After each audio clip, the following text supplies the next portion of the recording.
السلام علیکم ورحمۃ اللہ وبرکاتہ۔ کیا حال ہے سب کا؟ نحمده ونصلی علی رسولہ الکریم، اما بعد فاعوذ باللہ من الشیطان الرجیم، بسم اللہ الرحمن الرحیم، رب اشرح لی صدری ویسر لی امری واحلل عقدۃ من لسانی یفقہوا قولی۔ فصل 84، صفحہ نمبر 391، تحریم فواحش اور حفظ عصمت کا وجوب، یعنی فواحش کو، بے حیائی کے کاموں کو اللہ نے حرام قرار دیا ہے، اور عزت و عصمت کی حفاظت جو ہے یہ واجب ہے، لازم ہے، یہ مقاصد شریعہ میں سے ہے، دین کی بنیادوں میں سے ہے، دین کا ایک بڑا حصہ ہے۔ تحریم فواحش اور حفظ عصمت کے وجوب وغیرہ کے بارے میں اب تک کے امور بطور مقدمہ اور تمہید پیش کیے گئے ہیں، یعنی یہ پچھلی ساری کتاب مقدمہ ایک طرح سے کس چیز کا؟ اس باب کا یا اس موضوع کا جس کے لیے یہ کتاب لکھی گئی تھی۔ جیسے کہ ابتدا کے جنہوں نے لیسن سنے ہو انہیں معلوم ہوگا کہ دوائے شافی یہ مرض عشق کی دوا ہے ایک طرح سے، کہ ایسے لوگ جو کسی حرام تعلق میں مبتلا ہو جائیں اور وہ اس سے باہر آنا چاہیں تو ان کے لیے یہ کتاب ایک دوا کی حیثیت رکھتی ہے۔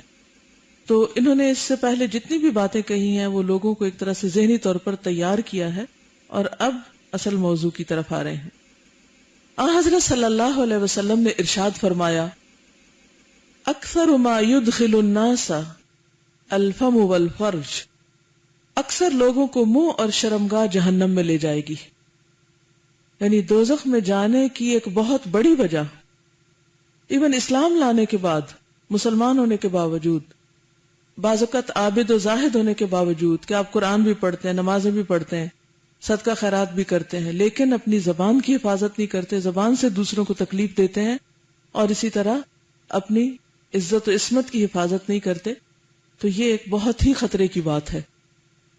اکثر لوگوں کو منہ اور شرمگاہ جہنم میں لے جائے گی، سزا کا مستحق قرار دے گی۔ صحیحین میں مروی ہے کہ حضرت صلی اللہ علیہ وسلم نے ارشاد فرمایا، لا يحل دم امرئ مسلم الا باحدى ثلاث، الثيب الزاني والنفس بالنفس والتارك لدينه المفارق للجماعة، صحیح بخاری۔ مسلمان کا خون تین باتوں میں سے کسی ایک کے بغیر حلال نہیں، یعنی کسی مسلمان کو مارا نہیں جا سکتا مگر تین بنیادوں پر۔ نمبر 1، شادی شدہ زانی، یا جان کے بدلے میں جان، کہ کسی قاتل کو قتل کیا جائے، یا وہ جو دین چھوڑ کر مرتد ہو جائے اور جماعت سے الگ ہو جائے۔ جس آیت میں اللہ تعالیٰ نے زنا کو کفر اور قتل نفس کے ساتھ پیش کیا ہے، وہ بعین ہی اس آیت کی نظیر اور مثال ہے جو سورۃ فرقان میں وارد ہے، اور بعین ہی حضرت ابن مسعود کی حدیث کی نظیر و مثال ہے۔ حضرت صلی اللہ علیہ وسلم نے سب سے پہلے وہ گناہ پیش فرمایا جو کثیر الوقوع ہے، یعنی بہت زیادہ ہوتا ہے، اس کے بعد وہ گناہ بیان کیا جو اس سے کم وقوع میں آتا ہے، چنانچہ باعتبار قتل نفس کے زنا کا وقوع زیادہ ہے، یعنی کبیرہ گناہوں میں سے جو لوگ شرک وغیرہ سے بچ جاتے ہیں وہ پھر باقی یعنی قتل اور ارتداد سے زیادہ زنا کا شکار ہوتے ہیں، اس لیے زنا کو پہلے بیان کیا، اور بمقابلہ ارتداد کے قتل کا وقوع زیادہ ہے، اس لیے ارتداد سے پہلے قتل نفس کا ذکر کیا۔ اس میں یہ بات بھی ہے کہ ایک کبیرہ گناہ کے بعد دوسرے کبیرہ گناہ کی طرف توجہ دلائی ہے۔ ہر پہلا گناہ اگلے گناہ سے بڑا ہے جس کے مفاسد پہلے سے زیادہ ہیں۔ زنا کے مفاسد اور خرابیاں صلاح عالم اور فلاح دنیا کے سراسر خلاف اور متناقض ہیں، یعنی زنا کی وجہ سے جتنے فتنے، فساد اور خرابیاں ہوتی ہیں، اور جو قوموں، ملکوں میں، گھروں میں، خاندانوں میں بگاڑ آتے ہیں، یہ دنیا کی فلاح کے بھی بالکل اپوزٹ چیز ہے، کیونکہ جب کوئی عورت زنا کا ارتکاب کرتی ہے تو وہ اپنے سارے کنبے اور قرابت داروں، ماں باپ، بھائی بہنوں کے لیے موجب آر بن جاتی، یعنی ایک عورت سارے خاندان کی بدنامی کا سبب بنتی ہے۔ اس کی وجہ سے اس کے سارے گھرانے اور کنبے والوں کے سر نیچے ہو جاتے ہیں۔ کہیں اگر وہ زنا سے حاملہ ہو گئی تو پھر اس کی آر کی انتہا نہیں رہتی، یعنی شرمندگی اور ذلت حد سے بڑھ جاتی ہے۔ اگر وہ آر کی وجہ سے اپنے حمل کو مار دیتی ہے تو زنا اور قتل نفس 2 گناہوں کا ارتکاب کرتی ہے۔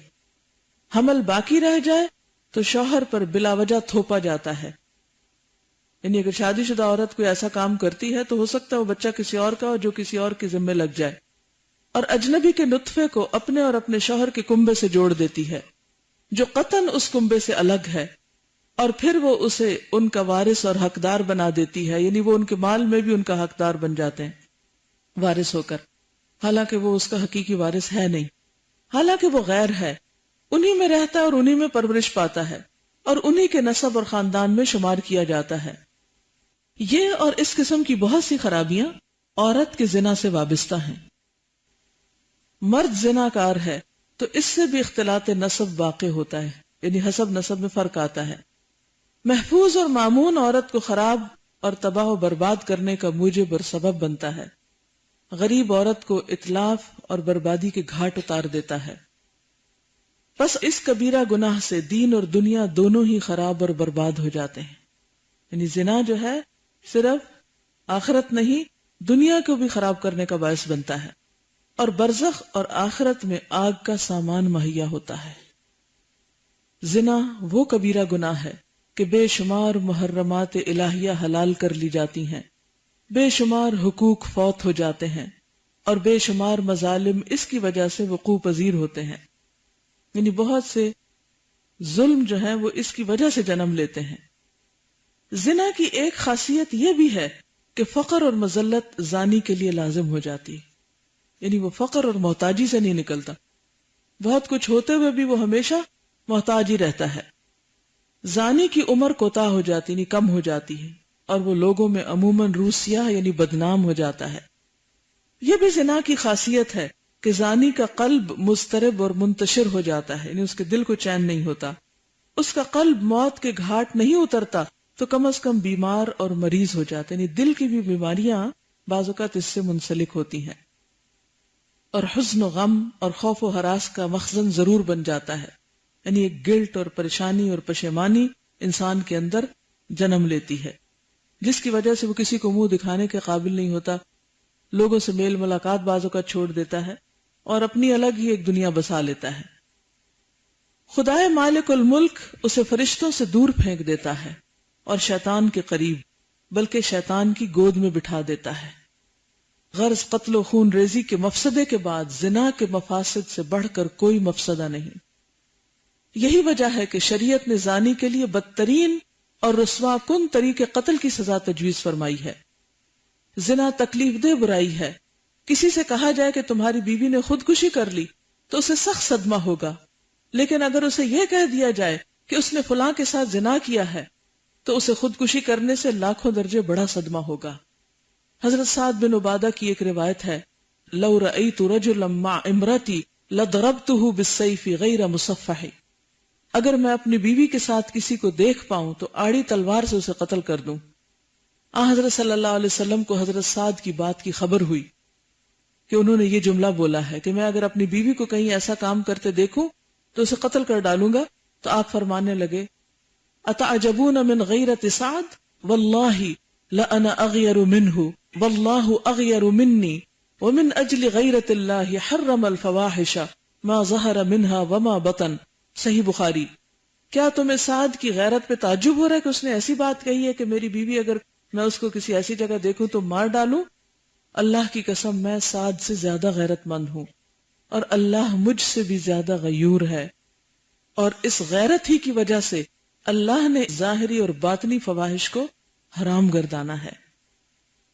یعنی یہ چیز اللہ کے نزدیک بہت ہی غضب دلانے والی ہے اور بہت ہی اللہ کے غضب کو بھڑکانے والی ہے کہ کوئی عورت یا مرد ایسا کوئی کام کرے۔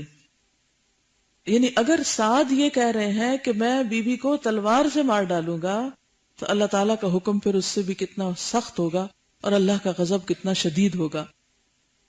ایک اور روایت کے مطابق آپ نے ارشاد فرمایا، ان اللہ یغار وان المؤمن یغار وغیرۃ اللہ ان یأتی العبد ما حرم علیہ۔ اللہ تعالیٰ غیور ہے اور مومن غیور ہے، اور بندہ جرائم کا ارتکاب کرتا ہے تو اللہ تعالیٰ کو غیرت آتی ہے۔ صحیحین میں مروی ہے کہ حضرت صلی اللہ علیہ وسلم نے ارشاد فرمایا لا احد اغیر من اللہ من اجل ذلك حرم الفواحش ما ظہر منها وما بطن ولا احد احب الیہ العذر من اللہ من اجل ذلك ارسل الرسل مبشرین ومنذرین ولا احد احب الیہ المدح من اللہ ومن اجل ذلك اثنى على نفسه۔ صحیح بخاری۔ اللہ سے زیادہ کوئی غیور نہیں، اس لیے اس نے ظاہری اور باطنی فواحش کو حرام گردانا ہے، اور اللہ سے زیادہ عذر اور معذرت کو پسند کرنے والا کوئی نہیں، اسی لیے اس نے بشارت دینے والے اور ڈرانے والے رسول اور پیغمبر بھیجے تاکہ لوگ توبہ کریں اور اللہ کے حضور اپنی معذرت کر لیں۔ اور اللہ سے زیادہ کسی کو اپنی تعریف پسند نہیں، اور اسی لیے اللہ نے خود اپنی تعریف کی ہے، یعنی کسی کی بھی تعریف سے زیادہ سب سے بڑھ کر تعریف کا مستحق اللہ سبحانہ وتعالی ہے، اور ساری تعریف اسی کو زیبا ہے، اسی کو سوٹ کرتی، وہی حقیقت میں تعریف کے قابل ہے۔ باقی تو اگر کسی کی تعریف ہوتی ہے تو وہ بھی دراصل اللہ کی تعریف ہے، کیونکہ اللہ ہی نے اس کو وہ چیز دی ہے، اس کے اپنی ذاتی ملکیت کچھ بھی نہیں۔ اور فرمایا یا امت محمد واللہ انہ لا احد اغیر من اللہ ان یزنی عبدہ وتزنی امتہ یا امت محمد واللہ لو تعلمون ما اعلم لضحکتم قلیلا ولبکیتم کثیرا۔ صحیح مسلم۔ اے محمد صلی اللہ علیہ وسلم کی امت، اللہ کی قسم اللہ سے زیادہ کوئی غیرت مند نہیں کہ اس کا کوئی بندہ یا بندی زنا کاری کرے۔ اے محمد کی امت صلی اللہ علیہ وسلم، اللہ کی قسم جو میں جانتا ہوں تم جان لو تو تم ہنسنا کم کر دو اور بہت زیادہ رویا کرو۔ یعنی وہ چیزیں اور وہ گناہ جن کو تم چھوٹا سمجھ کے کرتے رہتے ہو، مت سوچو کہ یہ چھوٹے ہیں، ان کا انجام اتنا بھیانک ہے کہ اگر تمہیں پتہ چل جائے تو تمہارا ہنسنا ختم ہو جائے اور تم رونا زیادہ کر دو۔ لیکن دنیا میں چونکہ بعض اوقات بہت سے عیب چھپے رہتے ہیں تو انسان سمجھتا ہے کہ اس سے کوئی فرق نہیں پڑتا، اور آج کل تو سبھی ایسا کر رہے ہیں تو میں بھی کر لوں تو کیا حرج ہے۔ اس کے بعد آپ نے اپنے ہاتھ اٹھائے اور بارگاہ الہی میں عرض کی اللہم حل بلغت، اے اللہ تو گواہ ہے میں نے تیرا دین پہنچا دیا۔ سورج گرہن کی نماز کے بعد خطبے میں اس کبیرہ گناہ کا ذکر خاص معنی رکھتا ہے، یعنی سورج گرہن کا موقع ہے، آپ خطبہ دے رہے ہیں اور زنا کی بات کر رہے ہیں، اس گناہ کی شدت بتا رہے ہیں، یعنی مختلف طریقوں سے لوگوں کو ڈرا رہے ہیں اور تربیت کر رہے ہیں ان کی۔ اور غور اور تأمل کرنے والوں کے لیے اس میں عجیب و غریب اسرار اور رموز پوشیدہ ہیں۔ زنا کی کثرت تباہی عالم کی بڑی نشانی ہے، نیز زنا کی کثرت قیامت کی نشانیوں میں سے ایک بڑی نشانی ہے کہ قیامت کے قریب قتل بھی بڑھ جائے گا اور زنا بھی بہت عام ہو جائے گا۔ جیسا کہ صحیح بخاری اور صحیح مسلم میں حضرت انس بن مالک سے مروی ہے، فرماتے ہیں کہ میں تمہیں ایک حدیث سناتا ہوں جو شاید میرے بعد تمہیں کوئی نہیں سنائے گا۔ میں نے رسول اللہ صلی اللہ علیہ وسلم سے سنا، آپ نے فرمایا من اشراط الساعۃ ان یرفع العلم ویظہر الجہل ویشرب الخمر ویظہر الزنا ویقل الرجال وتکثر النساء حتی یکون ل50 امرأة القیم الواحد۔ صحیح بخاری۔ قیامت کی نشانیوں میں سے یہ ہے کہ علم اٹھ جائے گا۔ ویسے تو بڑی پڑھائیاں ہو رہی ہیں، لیکن علم حقیقت میں وہ ہوتا ہے جس پر عمل کیا جائے۔ تو اگر عمل نہیں کیا تو جو آپ نے سنا وہ تو ہوا میں اڑ گیا، جو پڑھا وہ تو بھول گیا آپ کو، لیکن جو عمل میں آ گیا وہی علم باقی رہا۔ جہالت بڑھ جائے گی کیونکہ عمل نہیں ہوگا، تو یوں لگے گا جیسے پتہ ہی نہیں لوگوں کو۔ شراب خوب پی جائے گی اور زنا کی کثرت ہو جائے گی، مرد کم ہو جائیں گے، عورتوں کی کثرت ہو جائے گی، عورتوں کی اس قدر کثرت ہو جائے گی کہ ایک مرد 50 عورتوں کا بار اٹھائے گا۔ اللہ تعالیٰ کی یہ عادت اور سنت مستمرہ یعنی جاری سنت رہی ہے کہ زنا کی کثرت ہو جائے تو اس کا غضب اور غصہ تیز ہو جاتا ہے، اور جب اس کا غضب اور غصہ تیز ہو جاتا ہے تو اس کے غضب اور ناراضگی کے آثار زمین پر بصورت عقوبت اور عذاب ظاہر ہونے لگتے ہیں۔ پھر اس زمین پر فتنے اور زلزلے اور مختلف طرح کی آفات آنے لگتی ہیں، جیسا کہ حضرت عبداللہ بن مسعود فرماتے ہیں ما ظہر الربا والزنا فی قریۃ الا اذن اللہ باہلاکہا۔ جب کسی قریہ اور آبادی میں سود خوری اور زنا کاری کی کثرت ہو جاتی ہے تو اللہ تعالیٰ اسے ہلاک کرنے کا حکم دے دیتا ہے۔ یعنی دو چیزیں اللہ کے غضب کو دعوت دیتی ہیں، عذابوں کو دعوت دیتی ہیں، ربا اور زنا۔ بنی اسرائیل کے ایک بزرگ کے متعلق وارد ہے کہ اس کا لڑکا کسی عورت سے آنکھیں لڑانے لگا. یہ دیکھ کر اس نے اپنے بیٹے سے کہا کہ خوب بیٹے خوب، اور اسی وقت وہ سر کے بل تخت سے نیچے گرا، اس کی شہرگ پھٹ گئی اور اس کی بیوی بھی اسی طرح گر پڑی. اس کے بعد اس سے خطاب کیا گیا کہ تم جیسے لوگوں میں کبھی خیر و برکت نہ ہوگی. اللہ تعالیٰ نے زنا کی حد کو دوسری حدود کے مقابلے میں 3 خصوصیتوں سے ممتاز گردانا ہے. ایک یہ کہ زنا کی حد کا طریقہ نہایت ذلت آمیز اور رسوا کن مقرر فرمایا کہ لوگوں کے اجتماع میں زانی محسن کو سنسار کیا جائے، یعنی سزا جو ہے وہ چھپ کے نہ دی جائے، لوگوں کے بیچ میں لا کے دی جائے تاکہ دوسرے لوگ بھی اس سے سبق سیکھیں. اور جن صورتوں میں زنا کی عقوبت اور سزا کم رکھی ہے وہاں بھی جسمانی اور قلبی سزا تجویز کی گئی ہے کہ جسم پر کوڑے لگائے جائیں اور 1 سال کے لیے اسے جلا وطن کر دیا جائے، یعنی اس سے کوئی تعلق رکھا نہ جائے اور اس کو ملک بدر کر دیا جائے، سب اس سے بائیکاٹ کر لیں. دوسری خصوصیت یہ ہے کہ زنا کی سزا جو دین اور شرع نے مقرر کی ہے اس میں کسی قسم کی رحم دلی اور رأفت قلبی نہ برتی جائے، کیونکہ قرآن مجید میں آتا نا اللہ کے دین اور حدود کے معاملے میں کسی قسم کی کوئی ہمدردی اور نرمی نہ آئے تمہارے دل میں.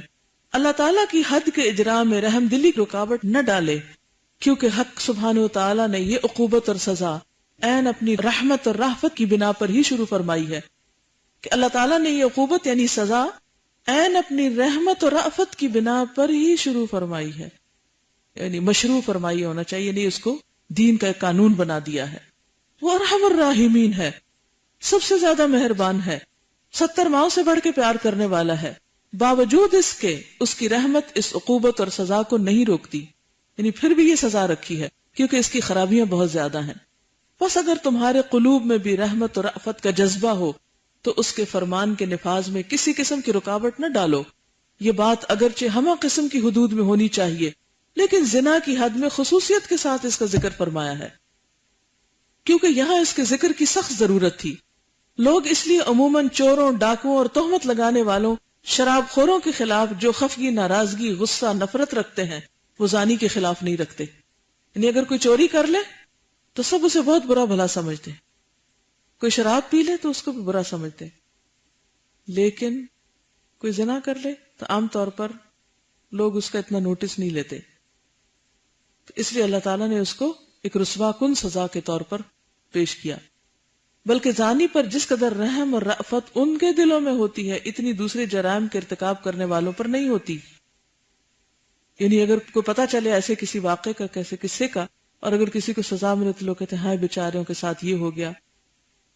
اس لیے اللہ تعالیٰ نے پرزور طریقے سے منع کر دیا کہ اس بارے میں رحم اور رأفت کو قطعاً جگہ نہ دی جائے کہ حدود الہی معطل ہو کر رہ جائیں.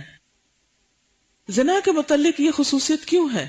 اس کا سبب یہ ہے کہ زنا کا ارتکاب شرفاء سے بھی ہوتا ہے اور متوسط طبقے اور ادنا طبقے کے لوگوں سے بھی، یعنی ہر طبقے کے اندر یہ برائی پائی جاتی ہے. زنا کے دوائی اور اسباب بہت سے، دوائی یعنی داعیہ یعنی موٹیویٹ کرنے والے فیکٹرز، لیکن سب سے بڑا سبب عشق ہے اور اسی بیماری پر یہ کتاب لکھی گئی ہے. زنا کے بہت سے اسباب ہیں، بعض اوقات غربت کی وجہ سے، مال کی وجہ سے، مجبوری کی وجہ سے، کسی ہراسمنٹ کی وجہ سے بھی اس کا ارتکاب ہوتا ہے، لیکن سب سے بڑا سبب عشق ہے. انسانی قلوب جبلی اور طبعی طور پر عاشق پر رحم کرنا پسند کرتے ہیں، بلکہ بہت سے لوگ تو عاشق کی امداد اور اعانت کو اطاعت اور ثواب سمجھتے ہیں اور اس کو سپورٹ کرتے ہیں. معشوق کی صورت دیکھنا حرام ہے، لیکن پھر بھی یہ چیز عام طور پر مکروہ نہیں سمجھی جاتی. لوگ اپنے بیگز میں اور پاکٹس میں تصویریں لیے پھرتے ہیں اپنے محبوبوں کی، حالانکہ ان کی طرف ایسی نظر سے دیکھنا حرام ہے، لیکن کوئی اس کی حرمت کو سمجھتا ہی نہیں. اور آپ دیکھیں کہ اب تو فینز ہونے کے نام سے اتنی کھلم کھلا لوگ بے حیائی کے ساتھ سب کے سامنے بیٹھ کر بات کرتے ہیں. حتیٰ کہ بعض کیسز میں تو خاندانوں میں دیکھا گیا کہ شوہر بیوی بچوں کے سامنے کسی فلم سٹار عورت کی تصویر لیے پھرتے ہیں اور دکھاتے ہیں اور سب کے سامنے تبصرہ کر رہے ہیں اور لٹکائی بھی ہے اور سجائی بھی ہے اور اس کا ذکر کھلے عام ہو رہا ہے اور اس کو کوئی برائی بھی نہیں سمجھا جاتا.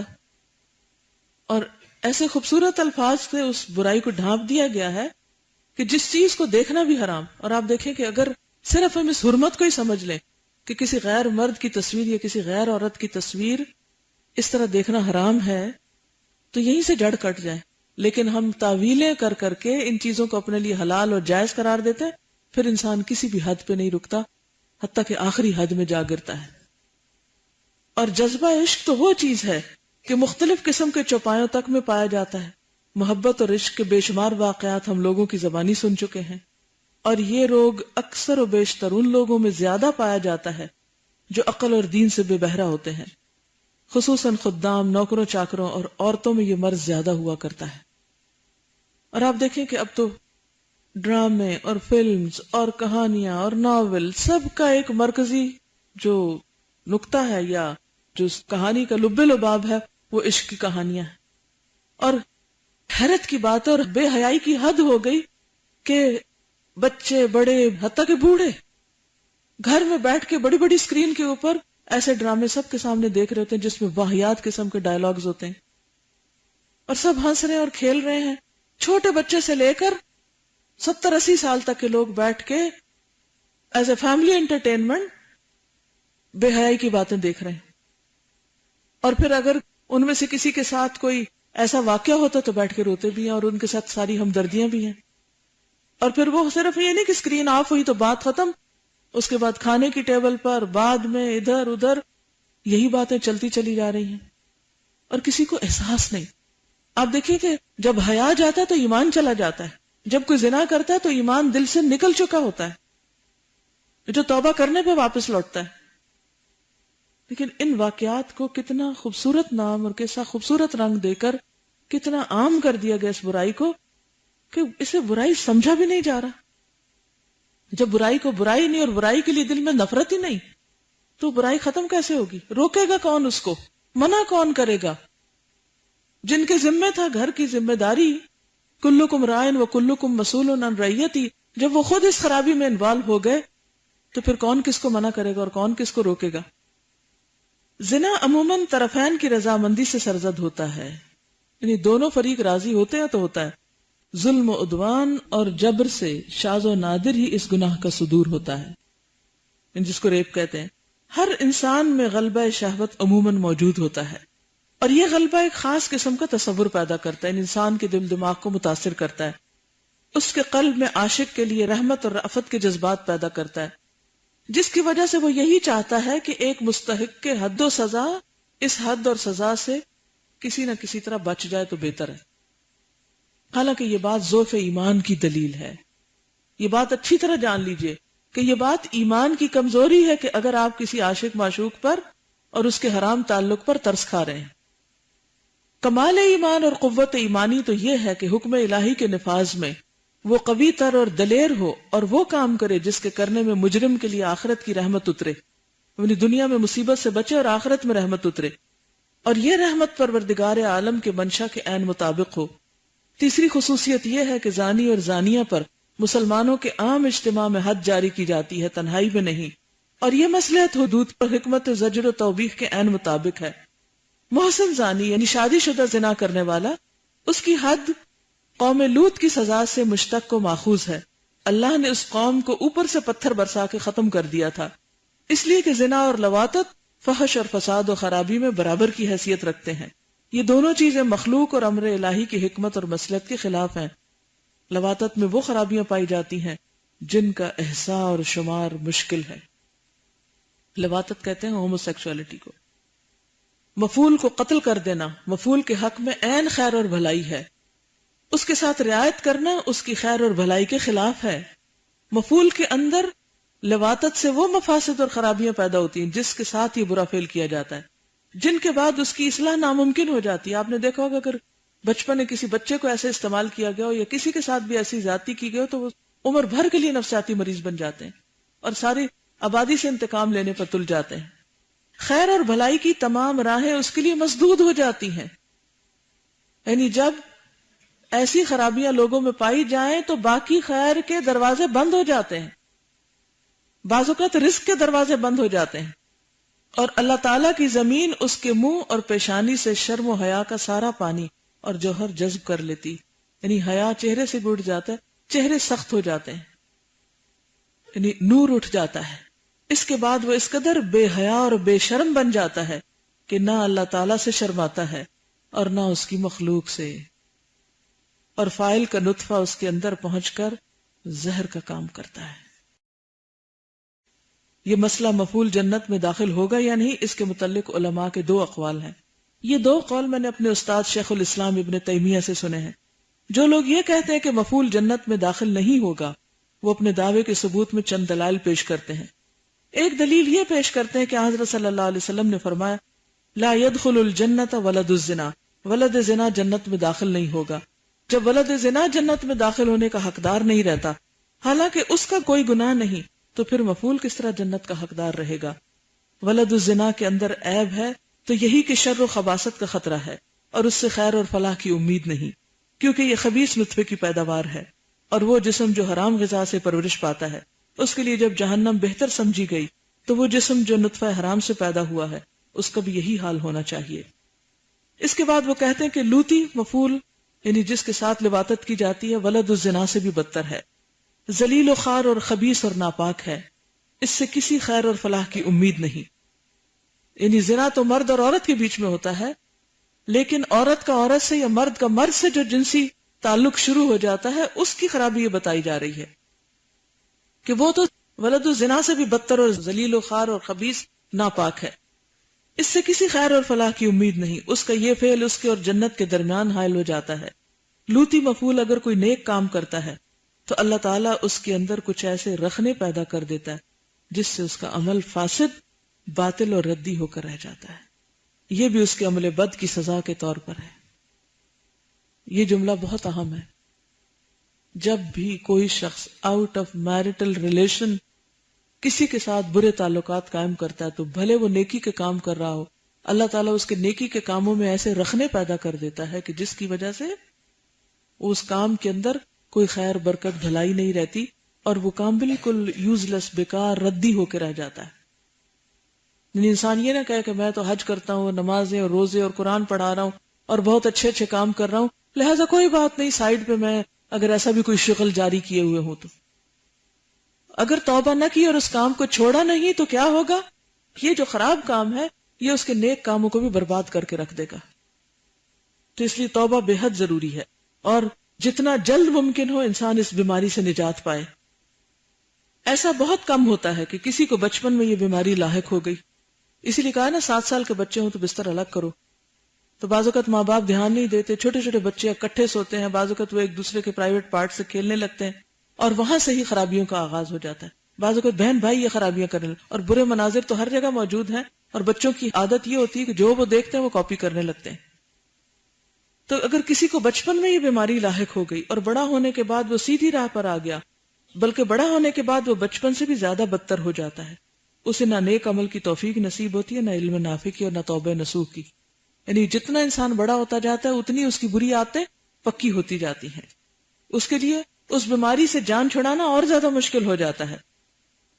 اصل مسئلے کی تحقیق یہ ہے کہ جو شخص اس مرض اور مصیبت میں مبتلا ہو گیا، پھر اس نے اللہ تعالیٰ کی طرف رجوع کیا اور اللہ نے اسے توبہ نصوح کی توفیق بخشی، نیک اعمال کی توفیق عطا کی، اور بچپن کی بری خصلت کو بڑا ہونے کے بعد اس نے ترک کر دیا، برائیوں کو نیکیوں سے دھو ڈالا، اطاعت، عبادات اور تقرب خداوندی کے وسائل اور ذرائع اختیار کر کے پچھلی بدعملیوں اور بدکرداریوں کو صاف کر دیا اور حرام سے آنکھیں بند کر لیں، اللہ تعالیٰ کے ساتھ اپنا معاملہ درست کر لیا، تو ایسے شخص کے لیے مغفرت اور بخشش ضروری ہے۔ یعنی ایسے بندے کو اللہ معاف کر دے گا اور وہ جنتی ہوگا، کیونکہ اللہ تعالیٰ ہر قسم کے گناہ معاف کر دیتا ہے۔ تو یہاں ایک پہلے تو سخت بات کی گئی، لیکن یہاں دوبارہ پھر امید بھی دلائی گئی کہ اگر انسان نہیں عادت چھوڑتا تو بڑا بھیانک انجام ہے، اور اگر چھوڑ کے توبہ کر لیتا ہے تو اللہ تعالیٰ اس کی پچھلی ساری برائیوں کو نیکیوں میں بدل دے گا۔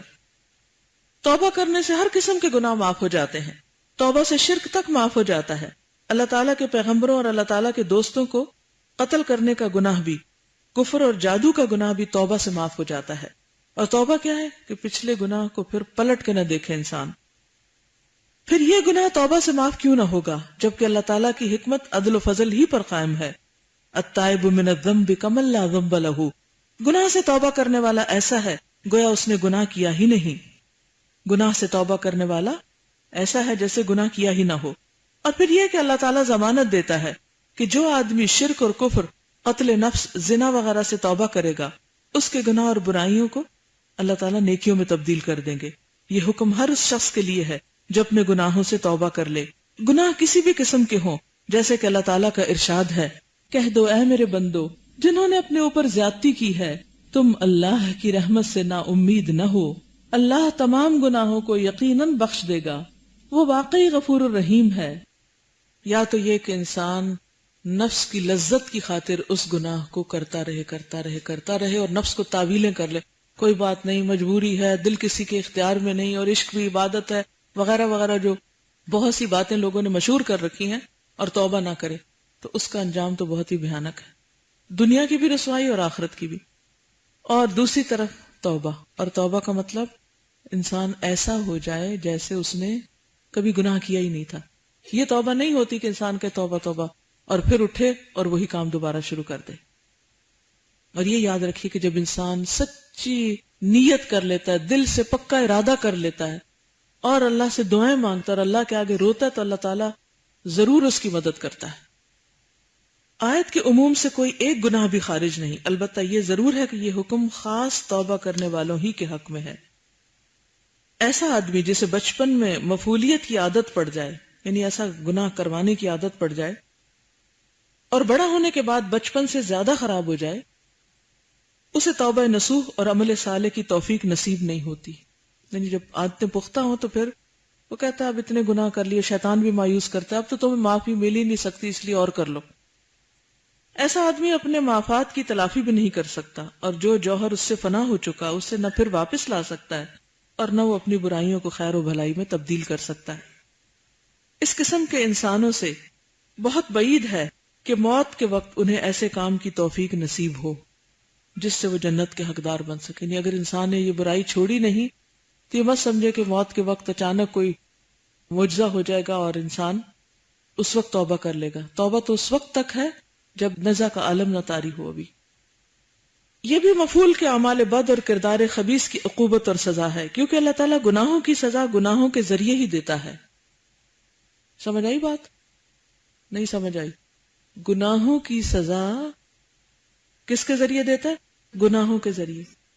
یعنی توبہ کی توفیق نہ ہونا بھی سزا ہے، برائی کو نہ ماننا، اس کا اقرار نہ کرنا، اسے کنفیس نہ کرنا اور اس طرف آنا ہی نہ.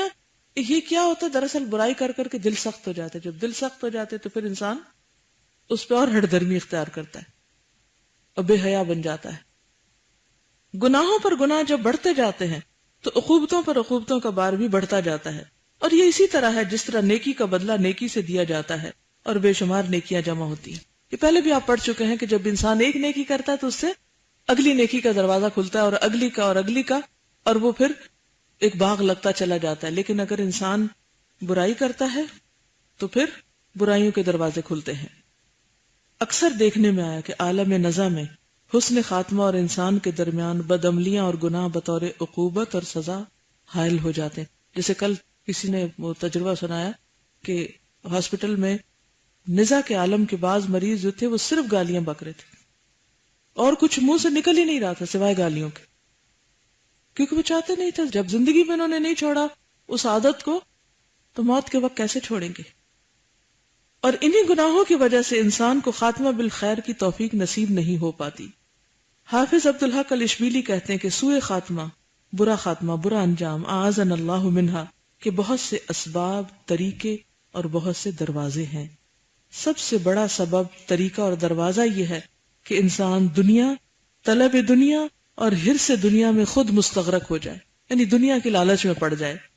آخرت کی جانب سے کلیتاً اعراض کر لے، یعنی جو کام آخرت کی یاد دلانے والے ہیں ان کے لیے کوئی وقت نہ نکالے، اور معاصی اور اللہ تعالیٰ کی نافرمانی میں بے دھڑک اقدام کرتا چلا جائے، کیونکہ اللہ تعالیٰ بھی پھر رسی ڈھیلی کر دیتا ہے اور انسان سمجھتا ہے غلط کام کر کے پکڑ نہیں ہوئی تو تھوڑی اور کر لو. بعض لوگ ایسے ہوتے ہیں جن پر مختلف قسم کے گناہ اور مختلف قسم کی نافرمانیاں غالب آ جاتی ہیں، اور اللہ تعالیٰ سے اعراض اور غفلت، معاصی اور گناہ کی جانب جرت اور اقدام کا حصہ غالب آ جاتا ہے. ان کے قلب پر یہ امور غالب آ جاتے ہیں، قلب کے مالک بن جاتے ہیں. یعنی یہ برائیاں دل کو سیاہ کر دیتی ہیں، دل پہ چھا جاتی ہیں اور دل کو اپنے کنٹرول میں کر لیتی ہیں، اور عقل اور بصیرت کو اسیر اور غلام بنا لیتی ہیں. انسان کی عقل ماری جاتی ہے پھر انوار ملکی کی کندیلیں بجھ جاتی ہیں، یعنی اللہ کی طرف سے جو ایک خاص روشنی انسان کو نصیب ہوتی ہے. اومن کان میتا فاحییناہ وجعلنا لہ نورا یمشی بہ فی الناس. اللہ تعالیٰ ایمان والوں کو ایک نور دیتا ہے جس کی روشنی میں وہ لوگوں کے بیچ میں چلتے ہیں اور اپنے اصولوں پہ قائم رہتے ہیں. لیکن جب انسان اللہ کی نافرمانی کرتا ہے تو یہ چراغ بجھنے لگتے ہیں. اللہ تعالیٰ کی جانب بڑھنے کی راہوں میں دیواریں حائل ہو جاتی ہیں، جس کی وجہ سے نہ کوئی تذکرہ اور نہ کوئی نصیحت کارگر ہوتی ہے، نہ کسی معزت سے نور اور روشنی حاصل ہوتی ہے، اور نہ ہی کسی کے واعظ نصیحت سے کوئی روشنی ملتی ہے. بسا اوقات اسی حالت میں موت کا پنجہ آ دبوچتا ہے اور کچھ دور سے موت کی صدا بھی کانوں تک پہنچ جاتی ہے، لیکن اب اسے نہ تو اپنے مقصد اور ارادہ کا پتہ چلتا ہے نہ راہ مقصد کا سراغ ملتا ہے. اس وقت اگرچہ اللہ کا داعی بار بار اسے مقصد اور راہ مقصد کی طرف دعوت دیتا ہے، لیکن سب بے سود اور بیکار ہوتا ہے، کسی کی بات پھر اس کے اوپر کوئی اثر نہیں کرتی. حافظ عبدالحق الاشبیلی کہتے ہیں کہ مجھے الناصر کے بعض خواص نے یہ کہا ہے کہ جب الناصر حالت نزع میں تھا، اس کا بیٹا اس کے سرہانے بیٹھ کے کہنے لگا لا الہ الا اللہ پڑھیے. الناصر نے اس کے جواب میں کہا مولایا میرا غلام کہاں ہے. لڑکے نے پھر اس کی تلقین کی، لیکن الناصر نے وہی جواب دیا. اس کے بعد اس پر غشی طاری ہو گئی. پھر کچھ ہوش آیا تو الناصر کے منہ سے وہی جملہ نکلا، یعنی میرا غلام کہاں ہے. اس کے بعد اس نے اپنے بیٹے سے کہا اے فلاں، الناصر تجھے یہ تیری تلوار کی وجہ سے پہچانتا ہے، اٹھ اور اسے جلد سے جلد قتل کر دے. یہ کہتے ہوئے الناصر نے جان دے دی. آخری بات کیا کہی، کیا حکم دیا، کیا حکم جاری کیا، وہی جو زندگی بھر جاری ہوتا رہا. حافظ عبدالحق الاشبیلی کہتے ہیں کہ ایک اور شخص جسے میں اچھی طرح جانتا ہوں، حالت نزع میں اس سے کہا گیا کہ لا الہ الا اللہ کہو. اس کے جواب میں وہ کہنے لگا فلاں مکان اس طرح آراستہ کر دو، فلاں باغ اس طرح درست کر دو. کیونکہ زندگی بھر وہ ڈیکوریٹر ہی رہا تو مرتے وقت بھی اس کو یہی باتیں یاد رہیں. حافظ عبدالحق الاشبیلی ہی کہتے ہیں کہ ابو طاہر السلفی نے مجھ سے یہ قصہ بیان کیا ہے کہ ایک شخص حالت نزع میں تھا، اسے کلمہ لا الہ الا اللہ کی تلقین کی گئی تو وہ فارسی میں کہنے لگا 10 یعنی 10 اور 11. ایک اور آدمی سے کہا گیا تو کہنے لگا حمام من جاب کا راستہ کدھر ہے، یعنی کوئی ایک چیز کہتا تھا کوئی دوسری. حمام من جاب کا قصہ عجیب و غریب ہے. ایک شخص اپنے گھر کے دروازے کے باہر کھڑا تھا، اس کے گھر کا دروازہ ایسا ہی تھا جیسے حمام من جاب کا. اس وقت ایک لڑکی وہاں سے گزری اور اس نے اس سے پوچھا کہ حمام من جاب کا راستہ کدھر ہے. اس نے اپنے گھر کی طرف اشارہ کرتے ہوئے کہا کہ حمام من جاب یہ ہے. یہ لڑکی اس گھر میں داخل ہو گئی، پیچھے پیچھے وہ بھی پہنچ گیا. لڑکی نے اندر جا کر دیکھا کہ یہ حمام من جاب نہیں بلکہ اس شخص کا گھر ہے اور اس نے اسے دھوکہ دیا ہے. فوراً لڑکی نے اسے جھانسا دینے کی کوشش شروع کر دی. مسرت کا نہایت گرم جوشی سے اظہار کیا اور کہنے لگی ہم دونوں بڑے خوش نصیب ہیں جو اس طرح یہاں جمع ہو گئے. پھر اس نے اسے دھوکہ دے کر بھاگ نکلنے کی تدبیر نکالی. کہنے لگی موقع تو خوب ملا ہے، کیا اچھا ہو اگر اس وقت ہماری مسرتوں میں اضافہ کرنے والی چیزیں بھی موجود ہوتی. اس نے کہا اچھا جو کچھ تم کہو بھی مہیا کر دوں. یہ کہہ کر اسے تنہا مکان میں چھوڑا اور بازار کی طرف دوڑا. جاتے ہوئے دروازے کو کنڈی اور قفل لگانا بھی بھول گیا، یعنی تالا بھی نہ لگایا. بازار سے لوٹا تو دیکھا لڑکی ندارد. بغیر کسی قسم کی خیانت کے وہ لڑکی اپنی عصمت کو نہایت خوبصورتی سے بچا لے گئی. یہ دیکھ کر اس شخص پہ سکتہ طاری ہو گیا. اب وہ اسی کی یاد میں اپنا سارا وقت گزارنے لگا. راستوں میں، بازاروں میں، گلی کوچوں میں گھومتا اور یہ شعر پڑھتا رہتا یا رب قائلۃ یوما وقد تعبت این الطریق الی حمام من جاب. اے وہ جو تھکی ہاری تھی اور کہہ رہی تھی کہ حمام من جاب کا راستہ کدھر کو ہے. ایک مرتبہ وہ یہی شعر پڑھ رہا تھا کہ اس کی ایک باندی نے قریب کی کھڑکی سے یہ شعر پڑھا ہلا جعلت سریعا اذا ظفرت بها حرزا علی الدار وقفلا علی الباب. جب تو اس پر کامیاب ہو گیا تھا تو نے جلد سے جلد اسے گھر میں محفوظ کیوں نہ کر لیا اور دروازے پہ تالا کیوں نہ چڑھا دیا. باندی کے اس شعر نے اس کے دل میں رنج و غم اور صدمے کی آگ بھڑکا دی. اس میں ایک ہیجانی کیفیت پیدا کر دی اور وہ بالکل پاگل سا ہو گیا. ہر طرف دیوانہ وار گھومتا پھرا اور آخری نتیجہ یہ نکلا کہ موت کے وقت اس کے منہ سے جو الفاظ بار بار نکلتے رہے وہ یہی شعر تھا، کیونکہ وہ چیز دل پہ آ کے جم گئی اور پھر منہ سے وہی نکل رہی تھی. حافظ عبدالحق اشبیلی کہتے ہیں کہ ایک شخص ایک آدمی پہ عاشق ہو گیا. عشق نے بیماری کی شکل اختیار کر لی تو وہ بالآخر صاحب فراش ہو گیا، بستر پہ پڑ گیا. معشوق کا حال یہ تھا کہ عاشق سے سخت نفرت کرتا تھا اور اس سے دور بھاگتا تھا. بعض لوگوں نے کوشش کی کہ اس کا معشوق ایک مرتبہ اس کے پاس آ جائے، تاکہ اسے بیماری سے کچھ افاقہ حاصل کر سکے۔ معشوق نے وعدہ کر لیا اور اسے خبر دی کہ وہ عیادت کے لیے آئے گا۔